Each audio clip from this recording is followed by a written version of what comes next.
السلام علیکم second year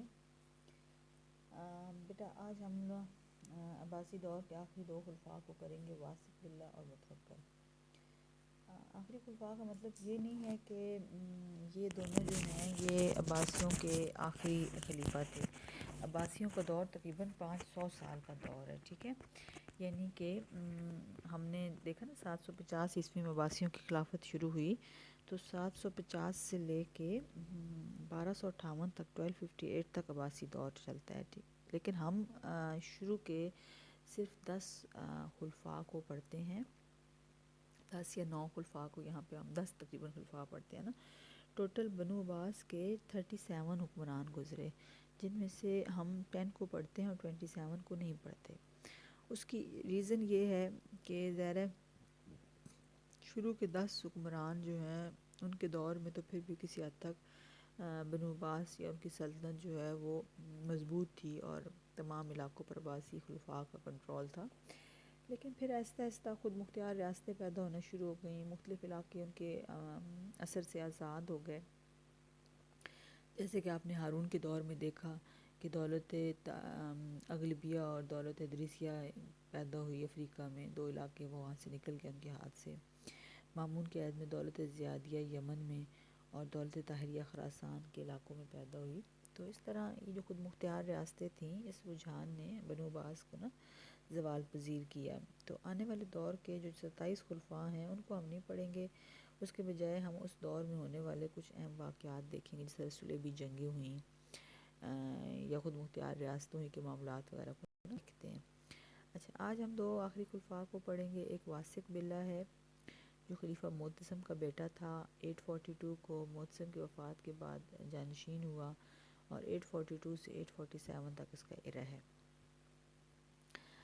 واثق کے دور میں آپ کو بس ہمیں ایک ہی بڑی چیز نظر آتی ہے، وہ اس کے مذہبی نظریات اور معتزلہ کی بھرپور سرپرستی ہے۔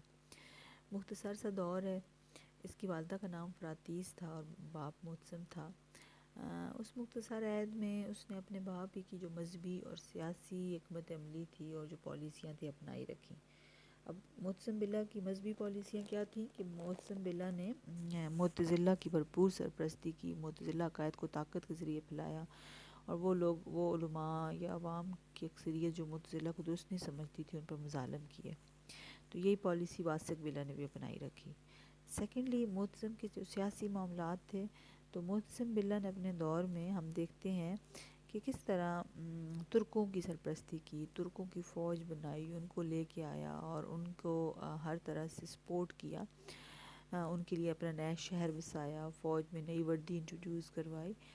واثق نے بھی اپنے باپ کی اس پالیسی کو جاری رکھا اور ترکوں کی بھرپور سرپرستی کی۔ لیکن اور اس کے دور میں ترک جو غلام تھا اشناس، اس کو اس نے نائب السلطنت بنایا۔ علم و فضل میں نا وہ مامون کے مشابہ تھا واثق باللہ۔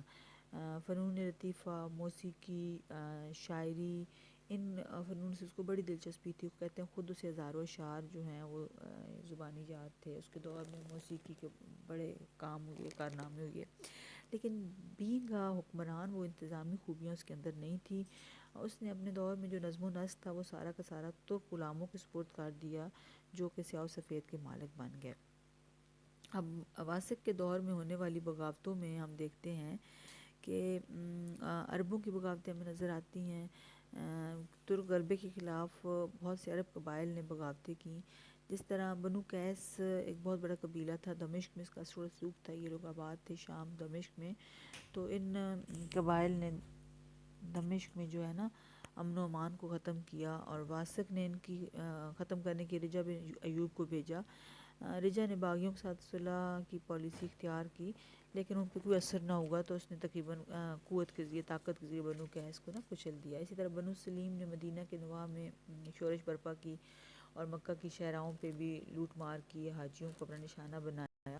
تو اپنے ترک سالار بغا کبیر کو بھیجا، جس نے طاقت کے ذریعے بنو سلیم کی طاقت کا خاتمہ کیا۔ احمد بن نصر جو ہے یہ ایک حدیث کے عالم تھے، انہوں نے بغاوت کی خلیفہ کے اور جو بنو عباس تھے ان کے معتزلہ عقائد کی وجہ سے۔ واثق جو تھا وہ اپنے معتزلہ عقائد میں بڑا شدید تھا، اور جس کی وجہ سے لوگوں میں اس کا رد عمل موجود تھا۔ احمد بن نصر نے واسق کے دور میں کھلم کھلا واسق کو برسر منبر جو ہے برا بھلا کہا اور اس کے معتزلہ قائد کو رد کیا۔ بغداد کے لوگوں نے اس کے ہاتھ پہ بیعت کر لی اور بغاوت کی تیاریاں کی، لیکن خلیفہ کو جب اس صورتحال کا پتہ چلا تو انہوں نے احمد بن نصر کو گرفتار کیا اور سامرا میں اس کو بھجوا دیا گیا۔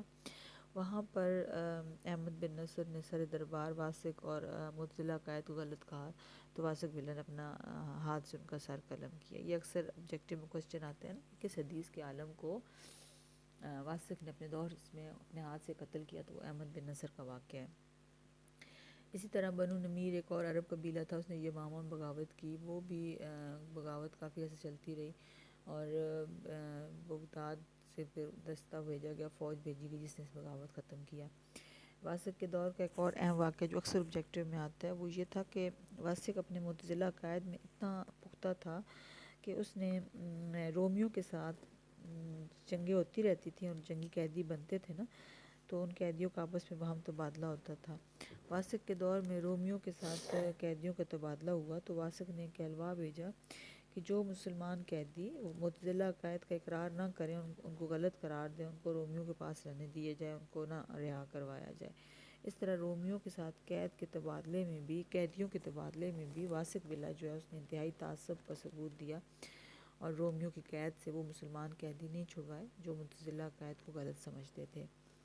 معتزلہ کی بھرپور سرپرستی کی، احمد بن نصر ان کے ہاتھوں قتل ہوئے، شہید کیے گئے۔ واسق مذہبی پالیسی میں جنون کی حد تک بڑھا ہوا تھا، رومیوں کو بھی مسلمان قیدیوں کو صرف وہ رہا کیے جو کہ ظاہر معتزلہ قائد رکھتے تھے۔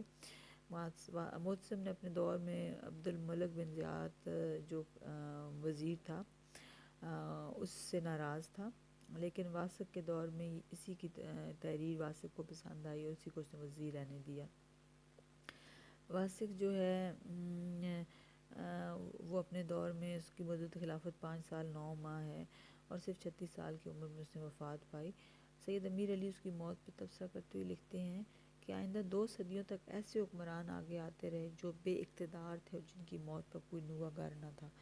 تو بہرحال یہ واسق بلّہ کا دور ہے جس میں ہم دیکھتے ہیں کہ عرب قبائل کی بغاوت، ترکوں کی بھرپور سرپرستی اور معتزلہ قائد کی اندھا دھند جنونی حد تک نا ان کی تبلیغ جو ہے، یہ اس کے دور کے 3 اہم واقعات ہیں۔ علم و فضل میں واسق کو چھوٹا مامون کہا جاتا ہے اور وہ شعر و سخن کا دل دادا تھا، علماء و شعراء اور علمی ادبی محفلوں کو لگاتا تھا۔ فن موسیقی میں بھی اس کو ملکہ حاصل تھا، اس نے خود 100 سے زائد راگ ایجاد کیے اور بڑے بڑے اساتذہ اس کے فن کے قائل تھے، لیکن معتزلہ قائد میں وہ بہت سخت تھا اور اس نے معتزلہ قائد کی سرپرستی کی اور اس کی مخالفت کرنے والے لوگوں کو اس کی سختیوں کا سہنا پڑا۔ واسق معتزلہ قائد کے علاوہ باقی ایک متحمل مزاج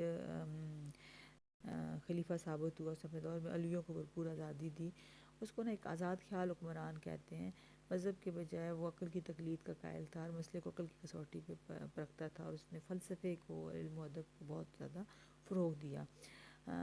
واسق کے بارے میں کہتے ہیں کہ مزاجن وہ ظاہر متحمل مزاج تھا، اس نے عبد الملک بن زیاد جو وزیر تھا معتصم کا اور جس کو معتصم ہٹانا چاہتا تھا، بھی ہر طرح کی بے اعتدالیاں برداشت کی، رفع عامہ کے کاموں میں دلچسپیاں لیں اور اپنی عفو و کرم سخاوت کے لیے بھی مشہور تھا۔ لیکن ظاہر ہے واسق کے دور میں مختصر 4 سالہ دور میں ہم یہی دیکھتے ہیں کہ معتزلہ قائد کی بھرپور سرپرستی نے نا بنو عباس کو کمزور کیا اور ان کو عوام کی نظروں میں گرایا۔